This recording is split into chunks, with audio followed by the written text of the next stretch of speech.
Halo, welcome back to my channel. Kembali lagi ke pembahasan konsep fisika. Pernah dengar gaya konservatif?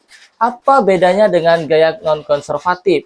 Pernah dengar keduanya tapi masih bingung nih, apa bedanya gaya konservatif dan gaya non-konservatif? Nah, jangan skip dulu video ini, simak penjelasannya sampai selesai.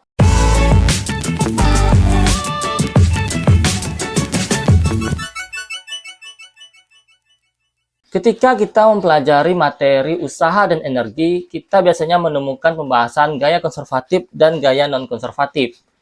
Nah, untuk membantu penjelasan di sini, saya akan menggunakan lintasan seperti ini sebagai contoh. Nah, kondisi pertama kita asumsikan lintasan ini licin atau gesekannya kita dapat abaikan.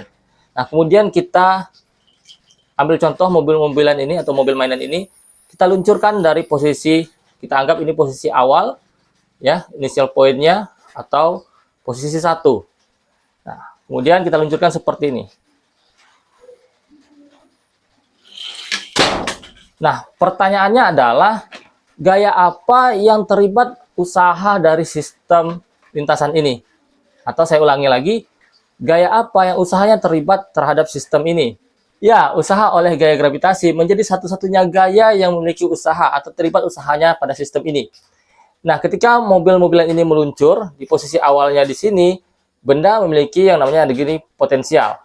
Nah, ketika meluncur, maka energi potensialnya akan berkurang. Nah, perlahan berkurang, berubah menjadi energi kinetik. Nah, energi kinetiknya dengan kata lain perlahan akan meningkat hingga maksimal. Nah, artinya di sini adalah energi mekanik di posisi awal hingga pada akhirnya itu nilainya selalu stabil atau konstan. Dengan kata lain, sistem di sini tidak kehilangan energi mekanik. Nah, jadi kita kembali lagi ke gaya yang kita bahas. Usaha oleh gaya gravitasi di sini tidak menyebabkan sistem kehilangan energi mekanik. Nah, yang ada hanyalah perubahan energi potensial menjadi energi kinetik. Ingat, sistem tidak kehilangan energi mekanik. Itu kata kuncinya. Dan gaya gravitasi di sini merupakan contoh dari gaya konservatif. Nah, kita tambahkan penjelasannya.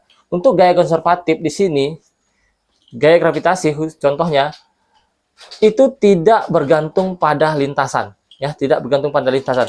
Apakah lintasannya akan kita misalkan ya, lintasannya itu linier, lurus berupa bidang miring seperti ini, ataukah lintasannya melengkung seperti ini, ya, ataukah kita buat seperti ini, atau seperti lintasan yang ada di belakang saya ini.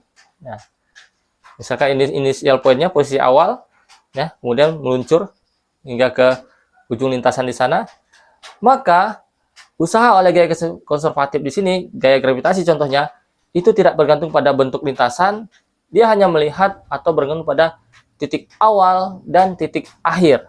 Nah, kalau di sini berarti posisi awal dan posisi akhirnya. Artinya di sini adalah ketinggiannya. Nah, itu menjadi ciri khas dari gaya konservatif. Kita luncurkan sekali lagi.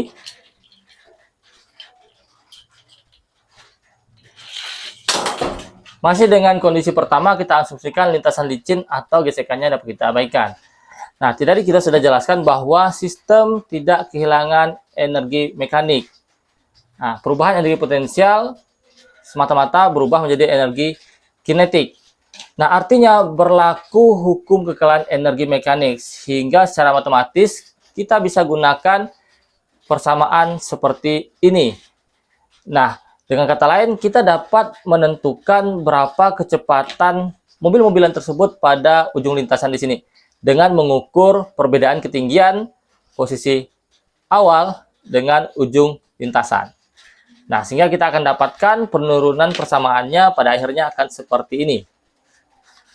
Nah, di mana kecepatan mobil-mobilan tersebut pada ujung lintasan atau kita anggap posisi B atau posisi 2, itu dapat kita gunakan persamaan akar 2 dikali percepatan gravitasi dikalikan perbedaan ketinggian antara ya posisi awal dengan posisi ujung lintasan. Nah, asumsi kedua atau kondisi kedua, mungkin sudah bertanya bagaimana jika lintasannya tidak dalam kondisi licin atau gesekannya, atau dengan kata lain gesekannya kita perhitungkan, tidak kita abaikan. Nah, ini kondisi kedua. Nah, untuk lintasan yang kita perhitungkan pengaruh gaya geseknya, maka usaha yang terlibat sekarang tidak hanya usaha gaya konservatif, yaitu gaya gravitasi, tetapi ada usaha lain yang kita libatkan, yaitu usaha dari gaya gesek. Seperti yang kita ketahui bahwa gaya gesek itu menghambat gerak suatu benda, sehingga pada konsep gaya konservatif dan konservatif, dia diistilahkan dengan gaya non-konservatif, karena sesuai dengan sifatnya tadi. Nah, apabila kita kembali tadi pada contoh suatu benda yang meluncur, nah, jika pada lintasan ini kita perhitungkan atau kita tidak abaikan gaya geseknya di sini, nah, lintasannya kasar, maka artinya di sini energi potensial yang berubah menjadi energi kinetik itu tidak semata-mata berubah begitu saja, tetapi ada peran gaya gesek yang menyebabkan energi potensialnya itu tidak seutuhnya berubah menjadi energi kinetik. Nah, artinya ada energi yang hilang atau keluar dari sistem. Walaupun sebenarnya energi itu kan kekal ya, tidak bisa diciptakan maupun dihilangkan. Nah, tapi ketika kita bicara sistem, maka energi gesekan di sini menyebabkan energi potensialnya itu tidak semata-mata seluruhnya berubah menjadi energi kinetik, tetapi ada yang berubah menjadi energi panas misalnya, atau energi yang lainnya.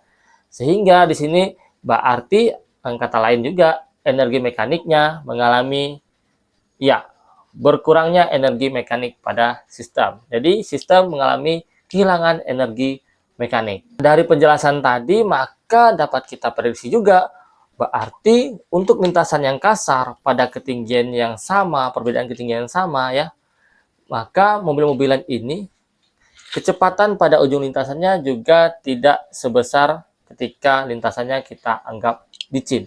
Karena energinya tadi, energi potensialnya tidak seutuhnya berubah menjadi energi kinetik. Ada yang berubah menjadi atau keluar dari sistem.